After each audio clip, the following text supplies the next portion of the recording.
exercise of state powers, a new moral consciousness emerged through the proclamation of the Universal Declaration of Human Rights, which redefined the very purpose of law and in turn imbued the idea of state with a renewed meaning and construction. It reminded us that if man is not to be compelled to have recourse as a last resort to rebellion against tyranny and oppression, then human rights must be protected by the rule of law. And it is within this universal awakening that our own national history finds its resonance. People often rally behind our flags, languages, and identities shaped by heritage. They chant slogans in the name of land, speech, or shared bloodlines. But when people rise to demand a new nation, it is not merely to redraw boundaries or redefine identities. It is for something more profound. They rise for justice. When a state no longer protects the dignity of its people, when it silences their voice and denies their rightful place, the fight for justice becomes a moral necessity. Our own story speaks to this truth. The movement in 1952 was not merely about language. At its core, it was about fairness and a right to live, express, and be heard in the tongue that shapes our soul. And in 1971, we did not sacrifice lives for a flag or political independence alone. We fought for the right to belong, to be treated as equals, and to govern ourselves with dignity and hope. Ladies and gentlemen, our legal system, when viewed through philosophical lenses, emerges not as a static machinery, but as a living organism, growing, adapting, and responding to the moral pulse of society.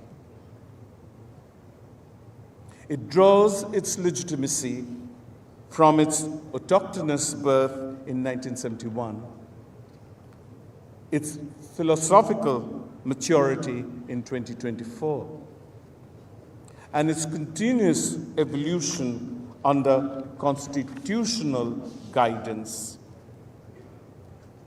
In order to truly appreciate the philosophical tapestry of Bangladesh's legal system, we must first reflect on its genesis, a revolutionary break from its colonial, post-colonial, and authoritarian excesses. Every legal system grapples with the fundamental question of power. The crucial principle of institutionalizing checks and balances in the exertion of power, which anchors every modern constitution, has echoed through centuries, reminding every nation that justice cannot be realized when power remains unfettered and concentrated.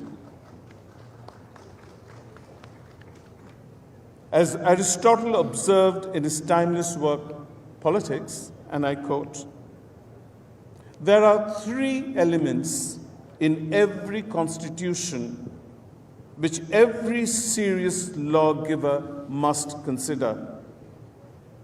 If these are well arranged, the Constitution itself is bound to be well arranged itself."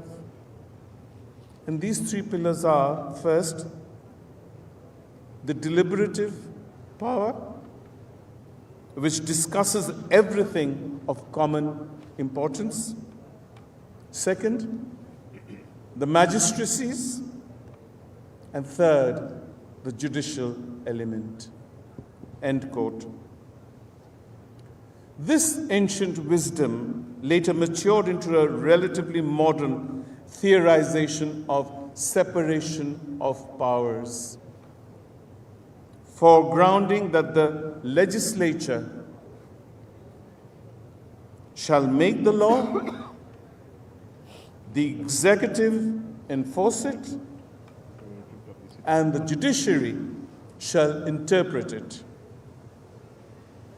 Each serves as both a partner and a restraint to the other, ensuring that the exercise of power remains balanced, accountable, and ultimately grounded only in justice.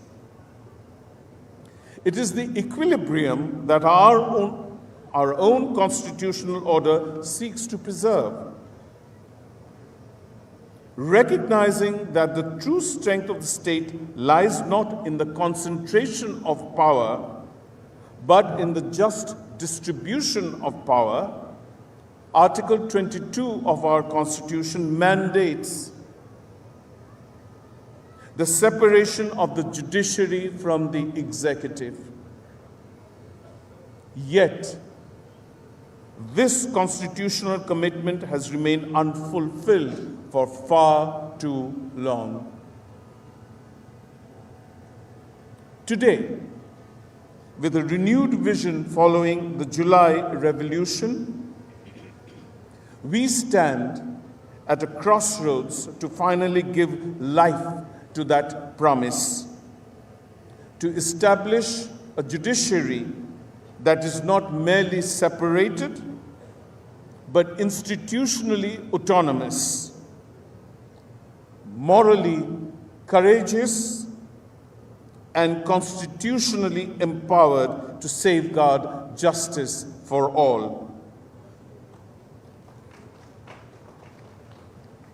It is now our solemn duty to capture these aspirations and translate them into a lasting institutional reality.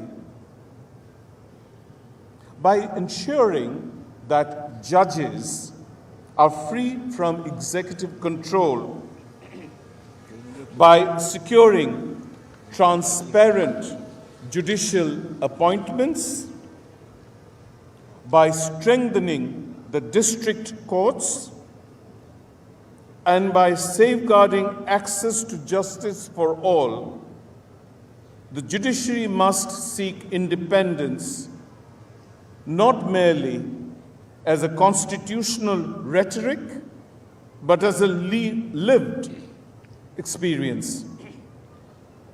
Institutionalizing this reform will be an act of fidelity. Fidelity to the Constitution, to the ideals of 1971, and to the moral call of the July Revolution. In this regard, immediately upon assuming office, I proclaimed a roadmap for judicial reform. At its core lies the vision for a separate Supreme Court Secretariat.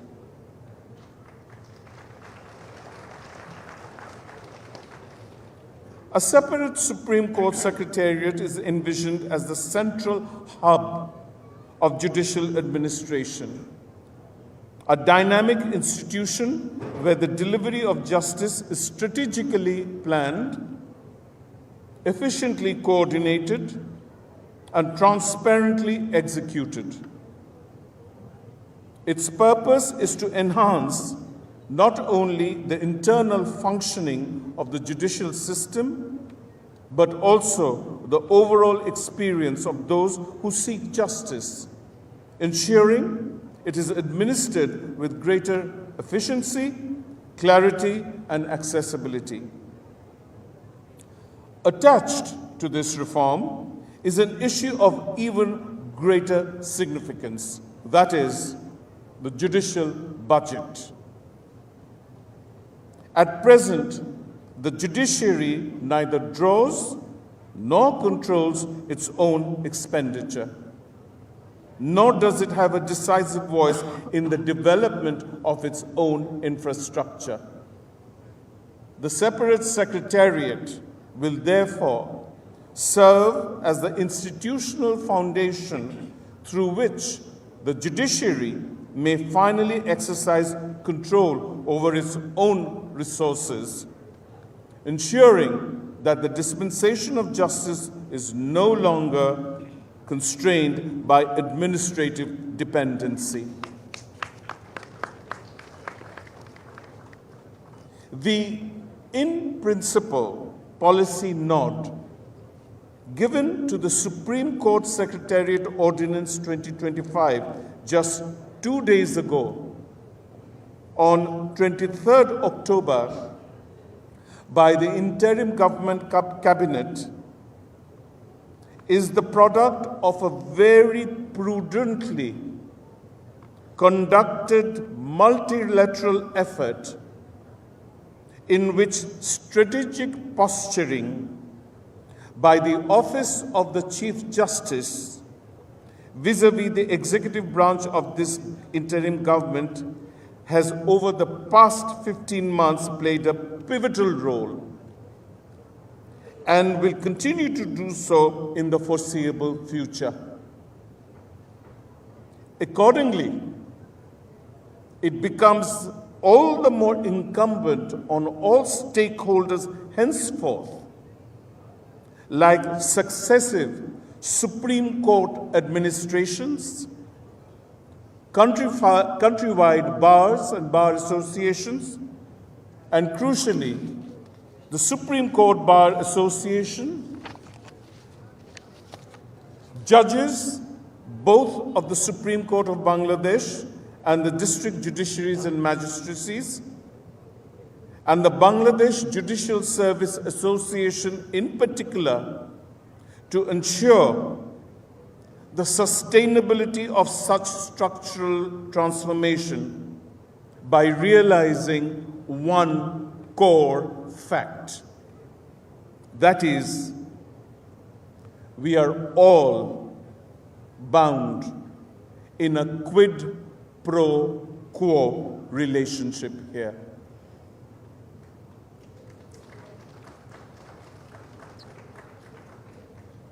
Reciprocity, reasonableness, and avoidance of one-upmanship should be the cardinal rule of mutual relationships in ensuring the longevity of the autonomy of the judiciary. Any hint of mistrust or misguided unilateralism shall inevitably risk bringing down the edifice of institutional independence that we have been relentlessly working for the past 15 months. Distinguished participants, in the 21st century, we are still striving to operate our courts within independent strategies, procedures, and machineries that remain largely unchanged from the colonial era. In an age of artificial intelligence,